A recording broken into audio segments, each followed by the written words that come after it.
Team India ने England से T20 series तो जीत ली है, लेकिन उसके बाद अब टीम इंडिया पर काफी सवाल उठाए जा रहे हैं कि टीम इंडिया ने चीटिंग करके ये सीरीज अपने नाम कर ली है। और क्रिकेट वर्ल्ड के बड़े बड़े क्रिकेटर ये सवाल उठाने लगे कि टीम इंडिया ने इस रूल का गलत इस्तेमाल किया है। गौतम गंभीर ने बड़ी ही चालाकी से शिवम दुबे की जगह पर हर्षित राणा को खिलाया। शिवम दुबे की जगह पे हर्षित राणा को खिलाना इस रूल के खिलाफ है। जब से गौतम गंभीर ने हेड कोच की कुर्सी संभाली है, तब से टेस्ट और ओडीआई में टीम इंडिया की हालत वैसे ही खराब है। लेकिन अब बारी थी T20 की। अगर ये T20 गौतम गंभीर के रहते हुए टीम इंडिया हार जाती तो गौतम गंभीर पूरी तरह से फंस जाते। लेकिन गौतम गंभीर के सिर्फ एक फैसले ने पूरी तरह से अब उनकी चालाकी, उनके एक्सपीरियंस और उनके तजर्बे को यहां पे साबित कर दिया है। और इस सीरीज को जीतते ही गौतम गंभीर की हर तरफ से तारीफ हो रही है। गौतम गंभीर ने आईपीएल का पूरा एक्सपीरियंस इस सीरीज को जीतने में लगा दिया और इंग्लैंड को पता तक नहीं चल सका कि आखिर इस चालाकी से गौतम गंभीर ने कैसे मैच का पूरा पासा ही पलट दिया। शिवम दुबे की जगह पे जो ऑलरेडी 53 रन बनाकर वापस जा चुके थे, एक बाउंसर उनके सर पर लगा था और उसी का फायदा उठाते हुए कंकशन सब्स्टिट्यूट के तौर पे पहले तो फील्ड में रमनदीप सिंह दिखे और ये रमनदीप सिंह शिवम दुबे के सही रिप्लेसमेंट माने जा रहे थे। लेकिन कुछ देर के बाद वहां पे हर्षित राणा फील्डिंग करते हुए नजर आए।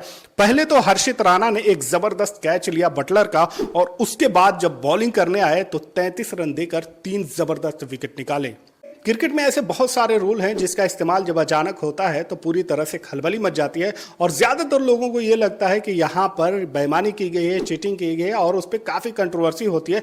लेकिन क्या आपको लगता है कि आईसीसी के जो रूल्स हैं, क्या जो अंपायर जो डिसीजन लेते हैं उसमें चीटिंग हो सकती है इतने बड़े पैमाने पे, जब कुछ सारी चीजें वहां पे दिख रही हैं?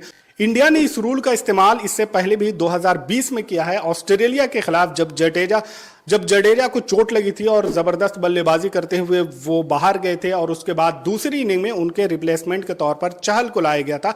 वहां पे कंपैरिजन बिल्कुल ठीक था, लेकिन फिर भी उसमें कंट्रोवर्सी हो गई थी। यहाँ पे जो रिप्लेसमेंट हुआ है, शिवम दुबे जिस तरह की गेंदबाजी करते हैं और हर्षित राणा के जिस तरह के गेंदबाज हैं, आईपीएल में हमने उनका इम्पैक्ट देखा है, कितनी खतरनाक गेंदबाजी करते हैं और 150-151 के आसपास उन्होंने इस मैच में गेंदबाजी कर दी। लेकिन शिवम दुबे की गेंदबाजी उतना वो फास्ट बॉलर नहीं है, उस तरह के गेंदबाज नहीं है। तो ये रिप्लेसमेंट किया है, तो क्या ये रिप्लेसमेंट सही है, चीटिंग किया है? क्योंकि रूल ये कहता है कि जिस तरह का प्लेयर है उसी तरह का रिप्लेसमेंट होना चाहिए।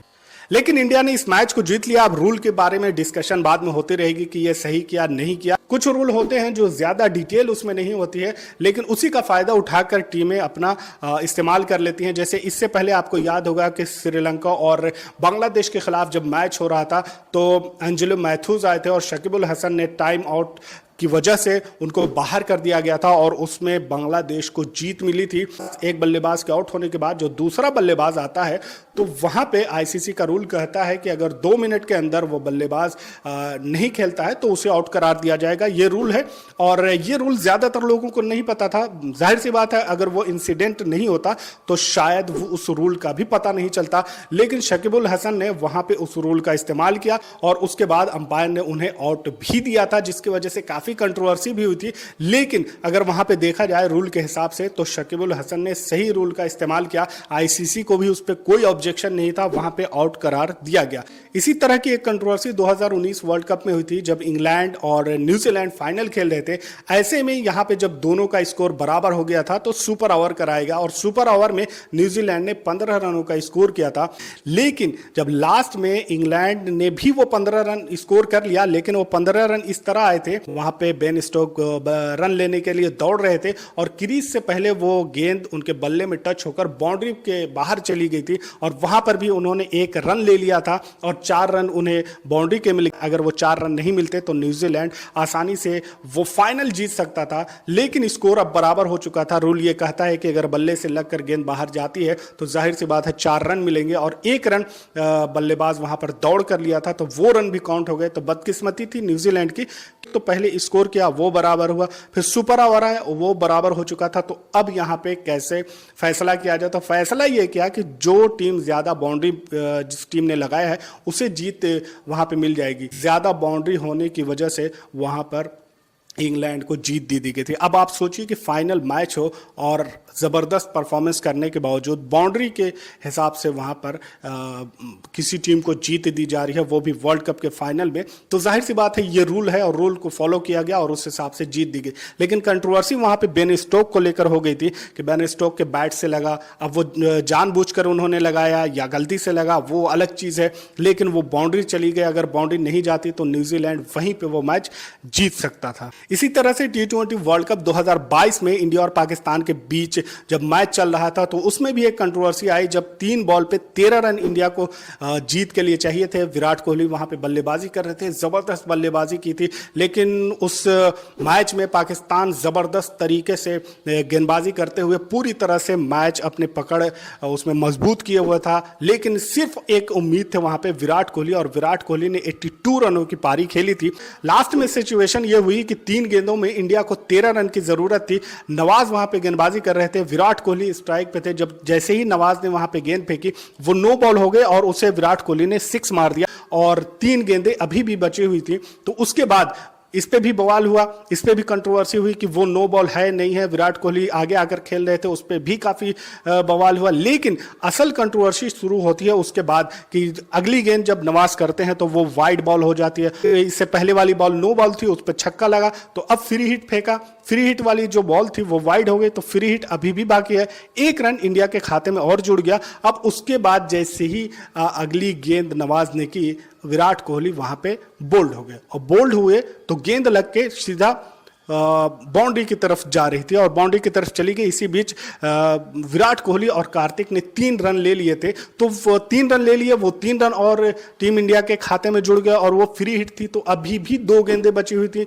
ऑलरेडी टीम इंडिया 1 छक्का, 1 वाइड और 3 रन, तो ऑलरेडी एक ही गेंद में 10 रन अभी आ चुके थे और 2 गेंदें बाकी थी टीम इंडिया को जीतने के लिए। और जैसे ही विराट कोहली और दिनेश कार्तिक ने वो 3 रन लिए तो वहां पे पूरी तरह से कंट्रोवर्सी हो गया। पाकिस्तानी पूरे खिलाड़ी अंपायर को घेर लिया था, वहां पे स्टेडियम में भी काफी बवाल हो रहा था कि इसे डेड बॉल करार देना चाहिए, क्योंकि ये जो 3 रन विराट कोहली ने लिए हैं ये सही नहीं है। विराट कोहली के स्टंप पे लगी थी, विराट कोहली बोल्ड हो चुके थे, तो ऐसे में इन्हें रन नहीं लेना चाहिए था। लेकिन विराट कोहली को वो रूल पता थे, जिसकी वजह से वो उन्होंने 1 सेकंड की भी देरी नहीं की, और जैसे ही देखा कि गेंद स्टंप में लगकर बाउंड्री की तरफ जा रही है तो वो वहां पर दौड़कर 3 रन ले ले और मैच पाकिस्तान के हाथ से ऑलरेडी निकल चुका।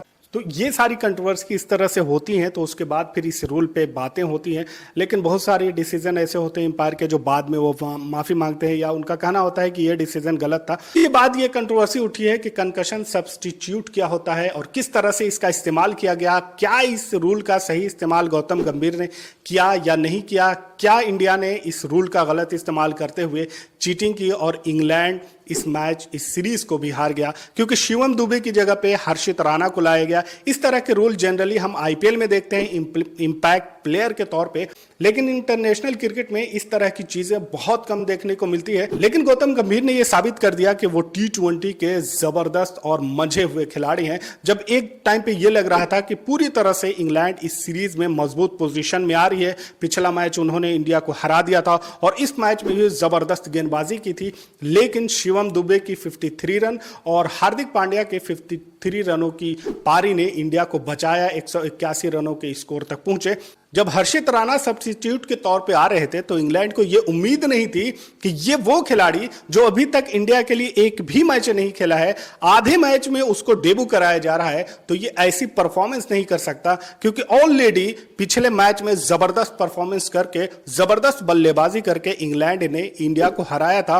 और इसी वजह से गौतम गंभीर पर काफी दबाव था। अगर ये चौथा T20 मैच टीम इंडिया हार जाती तो काफी उन पर सवाल उठते। और जिस तरह से इंग्लैंड ने इस मैच में जबरदस्त वापसी की थी, ऐसा लग रहा था कि यह मैच भी टीम इंडिया गंवा देगी, क्योंकि पहले तो जबरदस्त गेंदबाजी की, 12 रन के स्कोर पर इंडिया के 3 बल्लेबाज आउट हो चुके थे, लेकिन रिंकू सिंह ने 30 रन की जबरदस्त पारी खेली और उससे टीम को कुछ राहत मिली। लेकिन उसके बाद हार्दिक पांड्या और शिवम दुबे ने 87 रन की जबरदस्त पार्टनरशिप निभाई और दोनों बल्लेबाजों ने 53 रन का स्कोर भी किया, जिसकी वजह से टीम इंडिया मजबूत पोजीशन में पहुंच चुकी थी।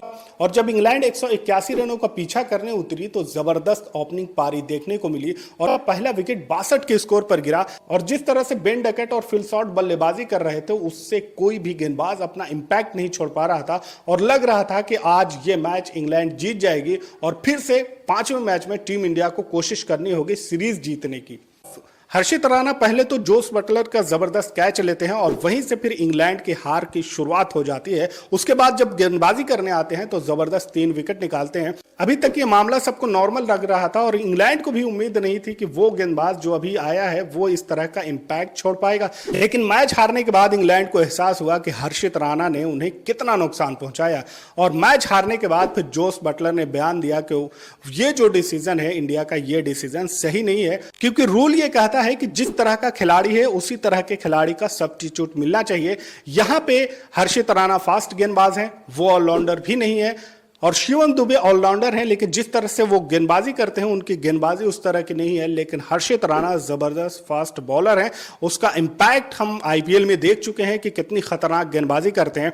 अगर शिवम दुबे की गेंदबाजी की बात की जाए तो वो हर्षित राणा के आसपास भी नहीं आते हैं। रमनदीप सिंह को सोच रहे थे लोग कि उनका सही रिप्लेसमेंट शिवम दुबे का रमनदीप सिंह हो सकते हैं, लेकिन जो भी हो गौतम गंभीर ने इस रूल का इस्तेमाल किया और जिसकी वजह से टीम इंडिया को जबरदस्त यहां पे जीत मिली। टीम इंडिया सीरीज भी जीत गई। Shivam Dubey man of the match रहे।